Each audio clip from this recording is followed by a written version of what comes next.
It's time for the One Bar and Lupica Show, bringing you anything and everything Minnesota Vikings. Welcome to professional football. All right, hello, welcome back to the One Bar and Lupica Show. I am Lupica here with a snazzy-looking One Bar today. Yep, I dressed up for you, button-up shirt and everything. Wow, did you know I was going to be offering to play a game with you today? No, but actually, yes, we already talked about this. I look forward to this game. All right, this is called Will They Make It or Not? These are guys who are kind of on the bubble, not a true 53-man roster projection, but about a dozen guys, and this is going to be kind of lightning round style, bang, bang, quick answers. Will they make this team or not? Yes, and all these guys, you're right, they're on the cusp. They're on the cusp of making or not making this team. So this will be interesting. All right, I'm going to fire away. First one, Stephen Parker, the newly signed safety from a few weeks back. Stephen Parker, yes, he will make this team. Experience alone gets him a spot behind our big boys, Anthony Harrison Smith. You know, we got little to nothing. Parker played in 14 games for the Dolphins last year, started in 2 of them. And he is somebody that they can put out on the field and at least know won't shit himself. We got Josh Metellus. We got Miles Dorn. We already got rid of Brian Cole. So Stephen Parker will make this team. You are absolutely 100% correct. Yes, he will be making the team. He will. Yes. No doubt. No doubt. All right. Next guy is yours, Mr. Eddie Yarbrough. Yeah, you know, you would ask me this a few, like a month ago, and I said, hell no. But, yeah, he's definitely making this team. When Hunter's been out, he comes up, plays with the ones, rotates a little bit with Jalen Holmes there. And this guy does have some ability. I think he had like 60-something tackles in his time with Buffalo. I think he had a sack. So I think he's more of a complete defensive end, but he's been having a hell of a camp. He's been, you know, getting a lot of pressures on the quarterbacks. And, yeah, I think Eddie Yarbrough is probably your defensive end number 3 this year. Yeah, 60 tackles for the Bills, though, really counts as like 4. Disagree. Okay. Yeah, I think you're right. But there's always seems to be that guy that they talk up early. It's in with the ones, in with the 2s, and then he's just cut. And Eddie Yarbrough might be that guy. Yeah, I don't see it. I don't see it at all. All right. Well, I just mentioned him, but Jalen Holmes. What do you think? Jalen Holmes. Making it? Man, this guy has not lived up to his draft pick by any means. But, man, all of a sudden the Vikings absolutely love him. They're putting him at defensive end. They're putting him at defensive tackle. He's all over the place.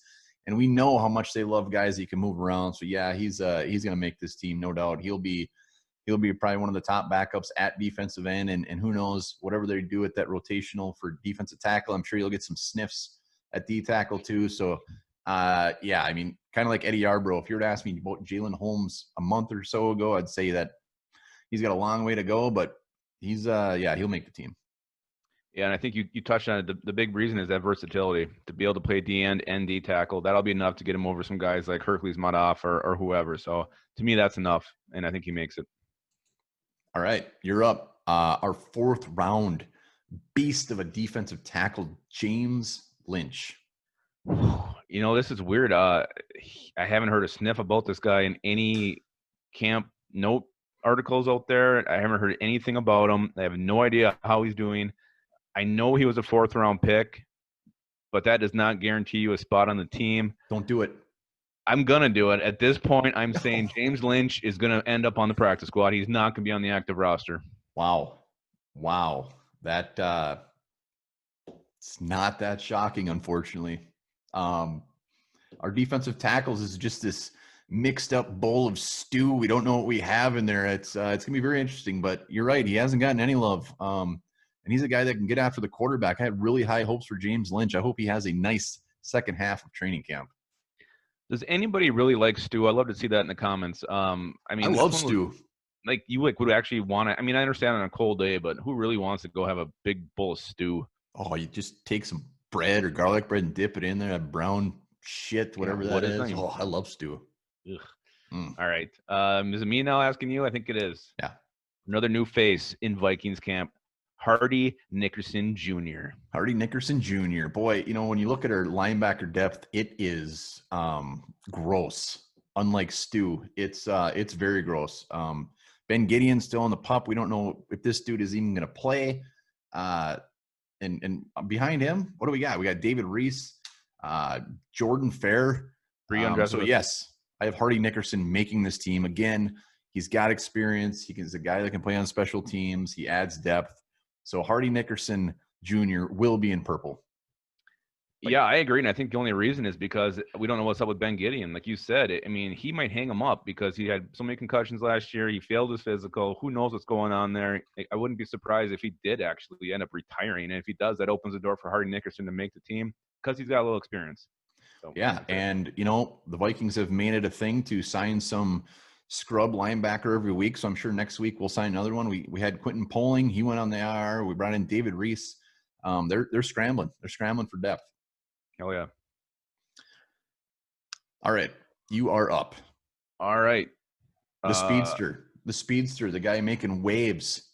Alexander Hollins, wide receiver. Is he making it or not?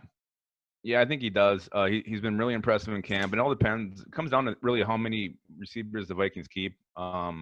If it's 5, then he's going to be in a battle with Tajay Sharp. Or, and you got Chad Beebe in the mix too. So, yeah, I think he does. It's a guarantee if they keep 6. 5 is going to be tough, but I think they like what they've seen out of him and what he's done in camp so far. So, yeah, I'm going to say he's in. Yeah, I agree. They don't really have that burner, that guy that can just go on a go route and chuck that thing up, and he could be him, or it could be him, and I like him. I like him a lot. All right. Another receiver heading into camp. He had a lot of buzz going around him. Hasn't been much since. It's our undrafted stud, Courtney Davis. Sorry. Breaks my heart. Loved when we signed him, but kind of like James Lynch, he's not really getting much run. Heard a few things, but it's a weird year, and other receivers are stepping up. We got a lot of guys in front of them. Undrafted free agent, practice squad. Absolutely agree with you.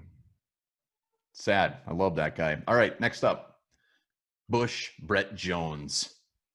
Yeah, I would have told you a few weeks back, no way in hell. But the fact that he was up playing with the ones as pretty much the primary backup when Bradbury was hurt makes me think that, again, for some reason, this guy he's like the new Marcus Sherrills. He's just always going to be on the team.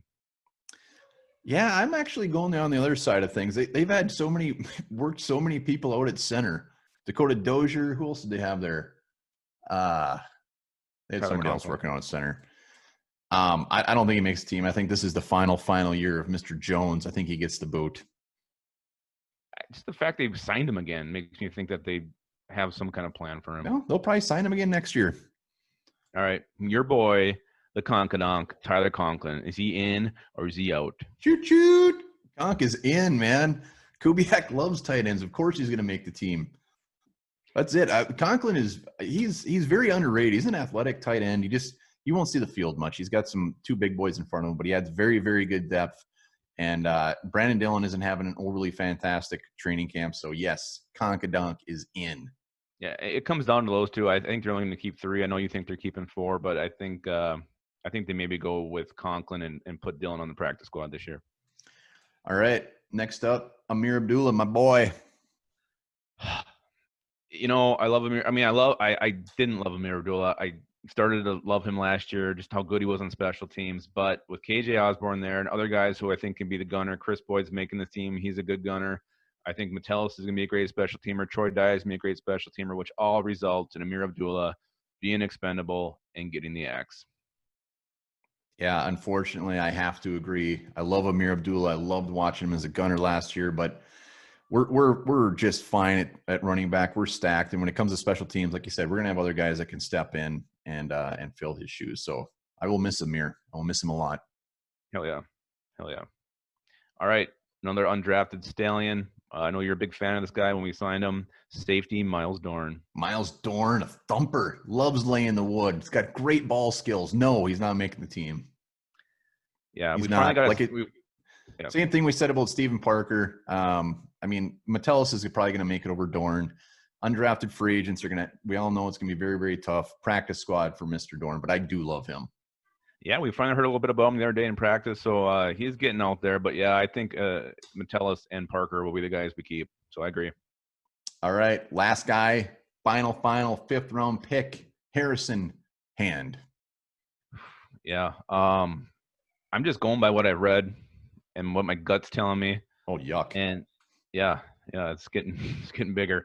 I think he is going to get cut and placed on the practice squad. You haven't heard a whole lot about this guy. I feel like Neville Clark's maybe surpassed him on the depth chart as far as corners go. I haven't even heard if they tried him at safety, which many were talking about what was the plan. coming out of the draft. So the fact we haven't heard shit about Harrison Hand gives me the idea that he is not going to make this team. Yeah, Neville Clark, you said, I mean, he's getting a lot more run than Hand. And as far as moving him to safety, we've heard guys like even Nate Meters moving over playing some safety, but I haven't heard much about Hand at all. Practice squatter. Yeah, I think you're right. All right. Game over. That's it. I think I won. You did? I don't know. Was it because I don't have Miles Dorn making the team? Yes. No, I think the only guy we disagreed on really was Bush Jones, right? Yeah, I think you're right. We're on the same page. Let us know down in the comments where we dropped the ball. Man, just like you in football. Just like something Tyler Conklin doesn't do. Got hands of glue. All right. Well, here's a fact you can chew on while you're thinking about Tyler Conklin and balls. Your ejaculate has a higher sperm count when climaxing during sex as opposed to climaxing through masturbation.